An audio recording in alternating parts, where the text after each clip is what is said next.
You ever shift in your seat and do a subtle internal double take? Like, is that me? Not in a funky way. Maybe a little funky. But in a why is my chemistry doing jazz type of way? Because it's not loud, it's just kind of different. Child, if your scent is shifted and you can't quite explain why, this video is for you. And before you blame your soap, your towel, your laundry detergent, the humidity, or the person you share a bed with, let's talk about hormones. Now, before we get into this grown conversation, go ahead and like this video. Not because I'm begging, but because you like me. We're friends. Don't act shy now. Share this with at least one grown woman that deserves hormone-smart information and empower her on her own body. You know the one. Subscribe if you haven't, because we don't suffer in silence over here. And drop one of these comments so that the algorithm stops being dry and unmoisturized. Not dirty, just different. Or, child, is shifted. Or whatever you want to comment. That's it, easy peasy. Let's not all get played by this algorithm that clearly needs lotion. Now, if you're new here, hi, I'm Dr. Nina. Licensed psychologist, career woman, wife, mama, lost over 100 pounds in my early 20s, and a hydradenitis suppurativa warrior. So when I say I am hormone aware, baby, I mean I have lived through body chemistry shifts. I've navigated weight loss, friction changes, inflammation flares, stress seasons, life transitions, and hormone fluctuations. And if you've ever dealt with HS, you learn real quick. Warmth plus moisture plus friction is an ecosystem. You don't solve that with fragrance, you solve it with regulation. So when I had the subtle, wait a minute moments, I didn't panic, I got curious. Because when nothing about your hygiene changes, but your scent shifts, it's not laziness, it's chemistry. And today we're breaking down 8 hormone-smart ways to manage it. We're not scrubbing harder, we're managing ecosystems.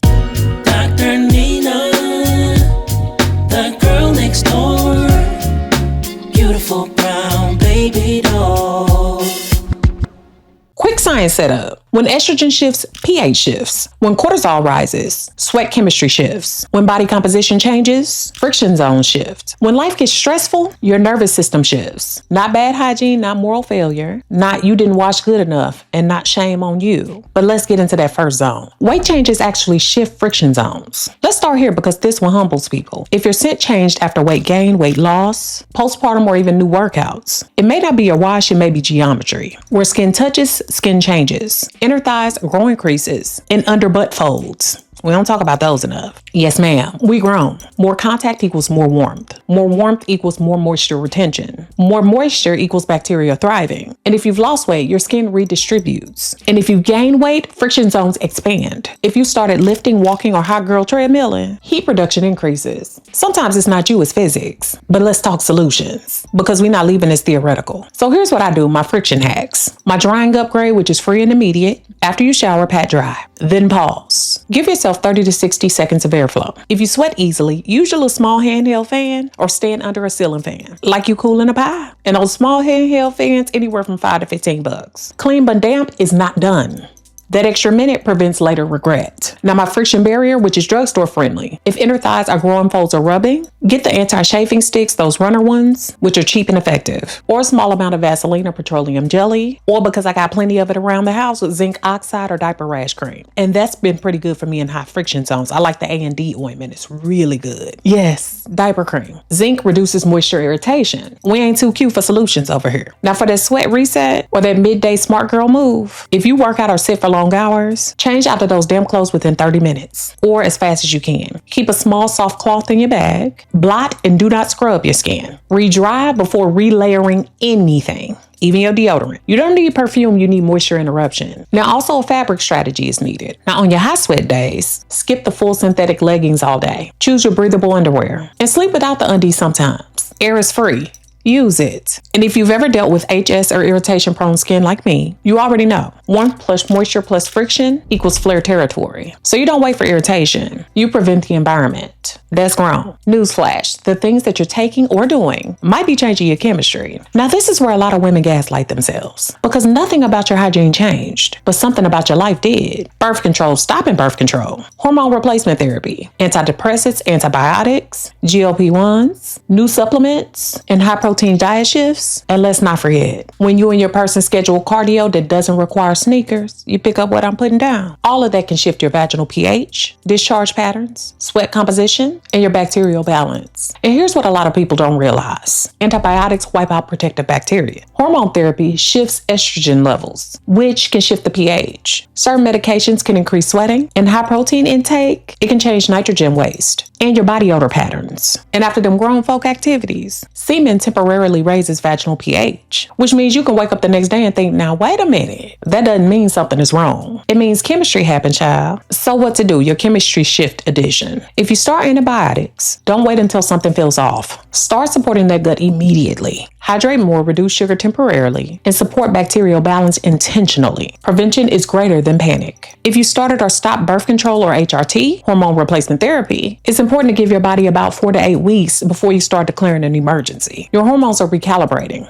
like that old GPS system. You do not need to overhaul that shower routine. You need time and gentleness, and make sure you're keeping in touch with your doc to check on anything that might seem wrong. Now, after the grown folk cardio, external rinse with warm water, not aggressive soaps, not internal cleansing. Just restore that surface environment completely. Dry thoroughly and let the ecosystem rebalance naturally. You're not required to erase evidence. This is biology. Now, if you've changed your diet, high protein, GLP-1 or supplements, increase your hydration. Electrolyte it if you need to. Watch your sugar intake during transition weeks. And that's because your body chemistry actually follows your intake of anything you do. Okay, 3. Your gut influences your vaginal ecosystem. Now let's zoom out, because most hygiene conversations stop at soap, and that's where we miss it. Your gut and your vaginal microbiome are connected. If your gut is inflamed, unstable, sugar heavy, undersupported, or even stressed, your bacterial balance shifts, and that can show up as scent changes. Freshness is not just surface level, it's ecosystem level. It's levels to this. That's why I don't separate hygiene from internal stability. When my nutrition gets chaotic, my body chemistry gets chaotic. And that's been one reason why I've been intentional about keeping Grooms in rotation. And I want to thank them for sponsoring today's video. Grooms is a snack pack a day, and I love their original formula. But right now they have a limited edition mango sorbet flavor. Same full flavor, just seasonal. But let me say this, it tastes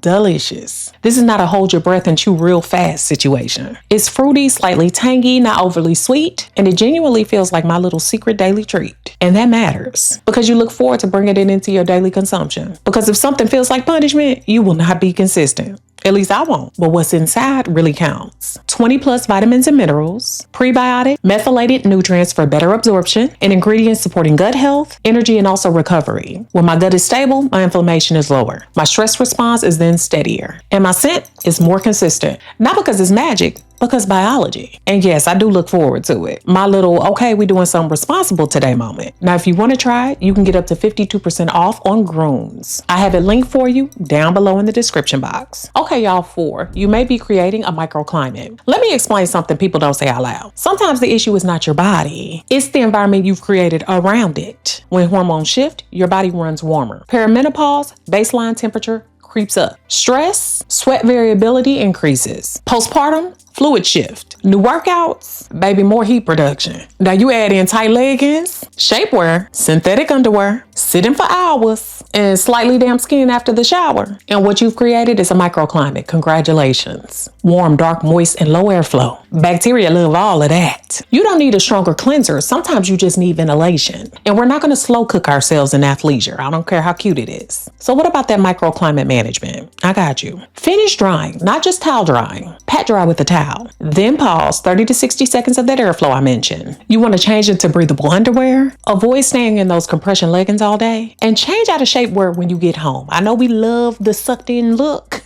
but baby, it's not good on the ventilation. Cute is fine, but breathable is better. Don't marinate. So if you work out, change within 30 minutes, like I said. Not after errands, after dinner, or after scrolling. And you also need a good sleep strategy. Sleep without the underwear sometime.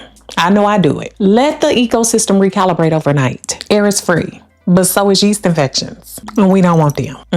Okay, 5, did you know that your nervous system may be running the show? Now let's zoom out even further, because sometimes that issue ain't friction. It isn't medication or fabric. It's your nervous system. So if you've been stressed, overworked, underrested, overstimulated, in survival mode, juggling career, family, kids, being a caregiver, or just living life, your body might be living in fight or flight mode. And when your nervous system is dysregulated, your chemistry shifts. Not just emotionally, biologically. When cortisol stays elevated, immune regulation shifts. Estrogen balance fluctuates. Inflammation rises. Skin barrier function weakens. Sweat composition even changes. And like I've told y'all before, stress sweat is different. It be hitting me with the 1-2 punch. When I'm stressed, baby, I be, ooh, okay? It contains more protein. It is what it is. And that feeds odor-causing bacteria. So yes, you can be showered, even moisturized, not ashy, layered, and aligned with your higher self, and still feel off because your body is prioritizing survival over scent. And listen to me clearly, your body cannot prioritize freshness, especially when it's prioritizing survival. That part. So what you do, the nervous system edition. We ain't fixing this with body spray. Put it down, Susan. We fix this with regulation. Sleep like it matters because it does. Even 1 more hour per night stabilizes our cortisol patterns. You don't need perfect, you need consistent. And you want to lower those daily stress peaks. Breathing exercises, short walks, sunlight exposure, and phone downtime. You don't need a silent retreat, even though those are welcome. You need micro-regulation. And also stop overcorrecting. When you feel off, don't panic scrub. That actually increases irritation. And guess what, little grasshopper? It increases odor. Calm your system first. Then you adjust the environment. Okay, 6. Overwashing can trigger rebound odor. Now let's talk about the panic cycle. You notice that something feels different. So what do? You wash again. And again, and maybe again before bed. Because surely if something smells different, the answer must be clean harder, right? Not always. When estrogen dips, perimenopause, menopause, postpartum, stopping birth control, your vaginal pH shifts slightly upward. That makes the ecosystem more sensitive. Now, if you respond by scrubbing 3 to 4 times a day, you strip the protective bacteria. And when you strip protective bacteria, the odor-causing bacteria take advantage. That's rebound odor. So now you start thinking, I need stronger soap. But the stronger soap, it just makes it worse. Friend, you're not in a dirt war. You're in a microbiome conversation. So here's what I do. Gentle reset mode. Wash once intentionally. 1 thorough wash per day, external only, not aggressive, not exfoliating, not let it sit like a mask. Clean rinse, done. I clean after workouts and I don't re-soap. If you sweat, warm water rinse externally. Pat dry, air dry, relayer. You don't need to soap the same area 4 times in 12 hours. And you want to be explicit about your products. And let me say this clearly. I used to love my Biome Microbalancing Wash by Sweet Spot Labs, but it looks like they discontinued it. And one of y'all pointed it out for me. Oh my goodness. So I switched. Right now I'm testing some things. The Lumi Acidified Body Wash and the VH Essentials. And that has tea tree oil and a prebiotic in it. And y'all already know that in my skin folds, not inside my V, but I love a good hypercleanse and Dettol. Those are antibacterial and antimicrobial. But the new 2, they're external use focused. Both are pH aware. And we ain't putting anything internally. External only, gentle. Because overcorrection creates irritation. And irritation changes scent. And as y'all already know, I love my Butt Blaster 3000, aka my bidet. I don't play around about bidets. I don't care what you say. I know people be on here talking crazy about bidets. Learn a thing or two. I'm not trying to shame you, but I think you should learn a bit about them. Bidets are excellent because it does cleanse the outer area and it keeps it really good and clean. And I also love it because it cleans my bum. Okay, so it's making sure that a lot of those, bacteria that shouldn't come front don't come forward. Okay, and so I swear by a good bidet. Every day, even have a travel one. So really getting into it, that has helped my lady bits and my lady parts. I haven't had BV or any other issues in like several years. And in between these several years, I've even had a child. So believe me, I know a thing or two about the things changing down there. 7, sugar and alcohol amplify scent. Ooh. Let's keep this grown and clear. This is not about you being good, it's about patterns. When you increase sugar intake, you increase yeast fuel. Yeast thrives on sugar. And when yeast thrives, scent can shift. Not dramatically, but noticeably. Now add in alcohol. Alcohol dehydrates you. And when you're dehydrated, everything concentrates. Sweat, urine, and natural scent. Concentrated sweat smells stronger. And that's not shame, that's physiology. And if you've ever come back from vacation or travels and feel like everything smells louder, now you know, it wasn't the hotel towels. It might have been the margaritas and late night snacks, sis. So what I do is the metabolic stability mode. You do not have to be perfect, but during scent shift seasons, reduce excess sugar temporarily, increase your water intake, add electrolytes if you're sweating more, and focus on those fiber-rich meals to support gut balance. And watch what happens. You don't need to eliminate joy. You need to understand the pattern. Freshness follows stability. Okay, y'all, 8. Know when it's not hygiene.